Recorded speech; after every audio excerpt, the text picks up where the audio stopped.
Welcome to Pinoy Real. My name is Katrina Sevilla. Today, I'm going to talk about some facts that will help you think twice about retiring or moving to Belgium. So just to give you a bit of a background, I have dual citizenship in the Philippines and in Belgium. I've been living in Belgium for 7 years now in the Flemish-speaking region. Yes, I do speak conversational Flemish Dutch, which was quite a bit of a challenge. So, if you're looking to move to Belgium, whether for employment, do business, or retire, watch this video until the end so that you can reevaluate if Belgium is a good fit for your needs.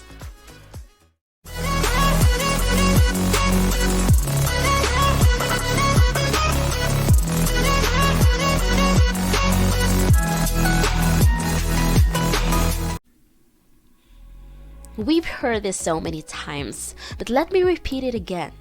Belgium is located in the heart of Europe. That means it's a great starting point for your European holiday. It's all because it's wrapped around by these great European nations like the Netherlands in the north, Germany in the north and east, and France and Luxembourg in the south and west. Yes, by all means, come to Belgium and discover its rich Western European culture. You will surely never be disappointed. But when it comes to language, that is where it gets a little bit complicated. It's almost relatable to how their government works. Belgium is divided into 3 languages over 3 non-converging regions. These regions will never unite for whatever reasons. Each region has its own state of government and rules that runs the community from household, childcare, education, etc. These 3 regions or communities are namely Flanders, the Flemish-speaking, Brussels, the French-speaking, and Wallonia, the French and German-speaking. As an expat or retiree, language is one of the most important factors to consider when moving to another country. Do you speak and understand the language? As someone who has lived in the Flemish region for 7 years now, it's been an awesome experience to live in this part of Belgium. In my experience, most people in Flanders, from children to adults, when I say adults, that's up to 60 years of age, they generally speak very good English, even so much better than mine. However, I find it challenging to communicate in English with senior citizens because most of them grew up not watching English-speaking TV shows and movies. And that's why the Flemish government offers expats and foreigners to study Flemish language for almost free. That's something you can take advantage of once you live here in Flanders. Now, let's talk about taxation in Belgium. Unfortunately, Belgium has one of the highest taxation in the world. That's not good news if you are an employee, a self-employed, or a retiree. Personal income taxes in Belgium are very high, ranging from 25 to 50% depending on the taxpayer's income. Check out this example to see which bracket of personal income tax you fall on based on your income. Expats and retirees are considered to be tax residents of Belgium if they primarily work or live in Belgium and have registered at their local municipal office.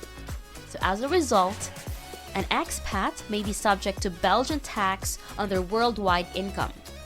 But the good thing is, Belgium has double taxation avoidance agreements with many countries around the world. So given the relatively complexity of taxation in Belgium, it is highly advisable that you as an expat or retiree consult a specialist in this matter.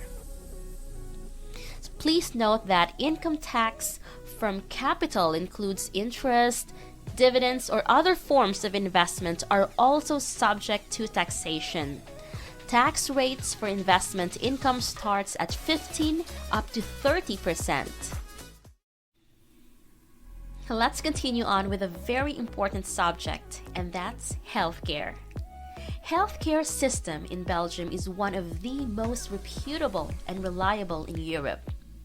Hospitals here provide high-quality medical services. Pharmacies and emergency services are also widely available across the country. Healthcare insurance costs in Belgium are quite reasonable, thanks to the government subsidy through taxpayers' money. Standard healthcare costs range only from €49 to €189 per year. If you're an expat, you should find out whether you qualify for non-resident tax status in Belgium. If this is the case, you may not be required to contribute to National Social Security and will probably be covered by your employer's healthcare plan. Same thing if you're a retiree. Compare the healthcare insurance in your country of origin and in Belgium to see where you can get the most benefits in terms of price. If you're an expat working in cities like Brussels, Antwerp, or Ghent, and you want to get to work by car, I have to warn you, the traffic in Belgian cities is horrible. Consider taking public transport like train and tram, which unfortunately is not the most reliable way. If you live in Belgium, you know that public transport gets delayed often, right? So, what's the solution? If you're an expat, find a place to live that's closest to your working place. In that way, you can either get there by foot or by bike without losing so much time in the traffic. But if you don't mind getting stuck in the traffic, by all means, do whatever that works for you. So let's touch up the real estate department in Belgium. If you're looking to buy a property, whether it may be a land, house, or apartment in Belgium, make sure to inquire with a specialist, which is most of the time a notary, to help you with a transaction. Please be informed as well that buying a house or an apartment in Belgium is quite expensive. For example, an ordinary semi-attached house in the Flemish countryside can cost 200 to 300,000 euros on average. What about renting an apartment? So to give you an example, a one-bedroom apartment in the city center can cost 730 euros per month on average and 616 euros per month outside of the city center. What is the general cost of living in Belgium? Belgium is not the cheapest place to live. Remember that with higher cost of living come higher standards of living. Indeed, Belgium ranks among the top 15 countries in the world in terms of standard of living, according to the OECD. In general, the cost of living in Belgium for a single person can vary from 800 to 1,000 euros without rent or housing. This is pretty high compared to other European regions like Eastern and Southern Europe. To wrap up, if you're planning to move or retire in Belgium, make sure to do your own research and due diligence. Come and visit Belgium first to see whether this place works for your lifestyle. If you know a family member or friends here, reconnect with them. Ask questions. Speaking the language is very important here, as they do all government transactions in their own languages, which are Flemish, French, and German. Guys, thank you for watching this video. If you want to watch more videos like where to retire and not to retire in Europe and other countries, subscribe to Pinoy Real, and don't forget to hit the notification bell to get updated every time I upload a new video. Thank you. Bye.